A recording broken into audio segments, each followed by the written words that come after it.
Assalamualaikum warahmatullahi wabarakatuh. Perkenalkan, nama saya Muhammad Faris Mubarok dengan nomor NPM 202191100. Di sini saya akan merangkum atau meng-highlight tugas dari manajemen olahraga. Yang pertama ada pendidikan jasmani dan olahraga. Beban belajar di sekolah begitu berat dan menekankan kebebasan anak untuk bergerak. Kebutuhan mereka akan gerak tidak bisa terpenuhi karena keterbatasan waktu dan kesempatan. Kehidupan sekolah yang demikian berkomunikasi pula dengan kehidupan di rumah dan lingkungan luar sekolah. Jika di sekolah anak kurang bergerak, di rumah keadaannya juga demikian. Hal itu dikarenakan kurangnya kesadaran dari anak tersebut. Jadi, jika di sekolah anak kurang bergerak dan di rumah juga keadaannya sama, kemajuan teknologi yang dicapai pada saat ini malah melengkung anak-anak dalam lingkungan kurang gerak. Anak-anak semakin asik dengan kesenangannya seperti menonton TV, bermain game, dan tidak mengherankan apabila keseriusan bahwa kebugaran anak-anak semakin menurun. Dengan semakin renahnya kebugaran jasmani ini juga kian meningkatkan pula gejala penyakit kurang gerak atau yang biasa disebut dengan hipokinetik, kegemukan, tekanan darah tinggi, kencing manis, nyeri pinggang bagian bawah. Nah, berikut adalah contoh dari penyakit yang disebabkan oleh kurangnya gerak. Akibatnya bisa seperti mempunyai penyakit jantung, tidak lagi menjadi monopoli orang dewasa, tetapi juga menyerang sampai ke anak-anak. Yang kedua ada manfaat pendidikan jasmani dan olahraga. Untuk secara umum, manfaat pendidikan jasmani dan olahraga di sekolah mencakup sebagai berikut. Yang pertama yaitu memenuhi kebutuhan anak akan gerak. Pendidikan jasmani dan olahraga memang merupakan dunia anak-anak dan sesuai dengan kebutuhan anak-anak. Di dalamnya, anak-anak dapat belajar kembali sambil bergembira melalui penyaluran hasratnya untuk bergerak. Semakin terpenuhinya kebutuhan akan gerak dalam masa-masa pertumbuhannya, maka kian besar kemaslahatan bagi kualitas pertumbuhan itu sendiri. Yang kedua ada mengenalkan anak pada lingkungan dan potensi dirinya.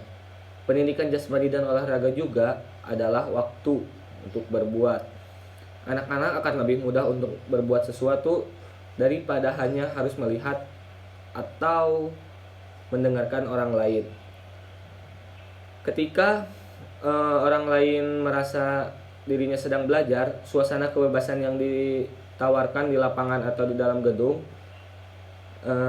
sirna karena lama terkurung di antara batas-batas ruang kelas. Tentu keadaan ini benar-benar tidak sesuai dengan dorongan nalurinya.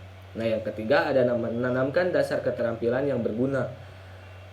Peranan pendidikan jasmani dan olahraga di sekolah, terutama di sekolah dasar, cukup unik karena turut mengembangkan dasar-dasar keterampilan yang diperlukan anak-anak untuk menguasai berbagai keterampilan dalam kehidupannya di kemudian hari.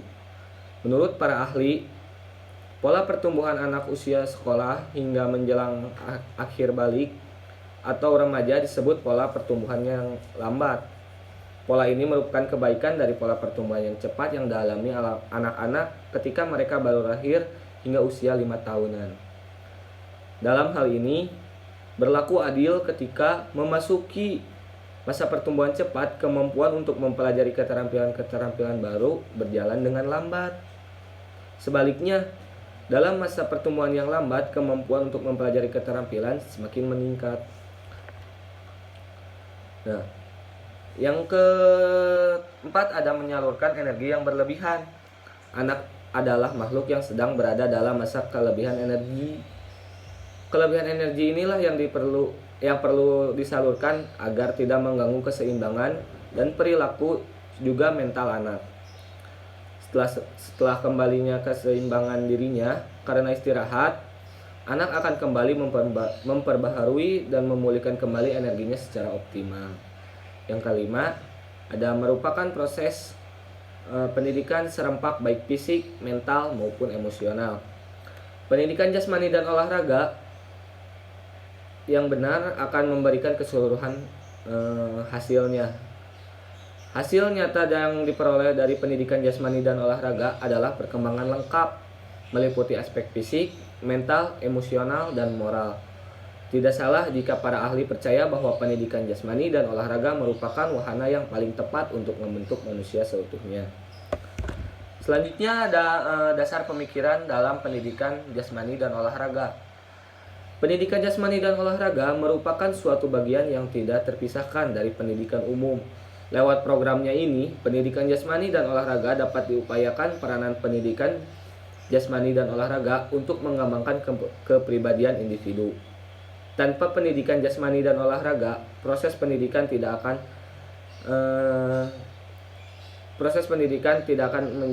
akan menjadi pincang atau tidak akan berjalan seperti berjalan dengan lancar.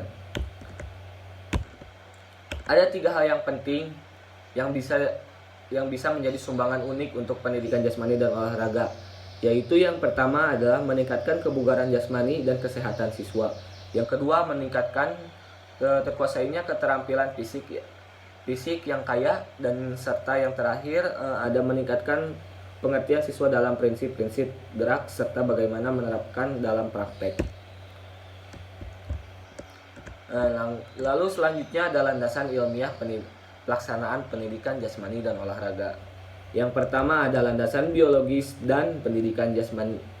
Pendidikan jasmani dan olahraga adalah disiplin yang berorientasi tubuh di samping berorientasi pada disiplin mental dan sosial.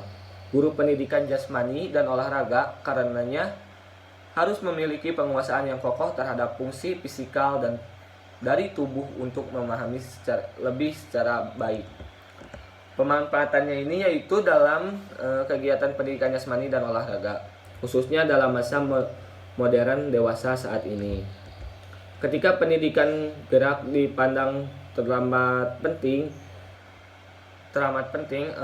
pengetahuan bagaimana tubuh manusia berfungsi dipandang amat krusial agar bisa melaksanakan tugas pengerjaannya dengan baik. Lalu selanjutnya ada kesimpulannya, yaitu yang terakhir, secara umum manfaat pendidikan jasmani dan olahraga di sekolah mencakup sebagai berikut. Yang pertama, untuk memenuhi kebutuhan anak-anak dalam hal gerak. Yang kedua, ada mengenalkan anak pada lingkungan dan potensi pada dirinya. Yang ketiga, ada menanamkan dasar-dasar keterampilan yang berguna. Yang keempat, yaitu untuk menyalurkan energi yang berlebihan. Yang kelima, merupakan proses pendidikan secara serempak, baik psikis, mental maupun emosional. Dan juga pendidikan jasmani adalah olahraga yang merupakan suatu bagian yang tidak terpisahkan dari pendidikan umum.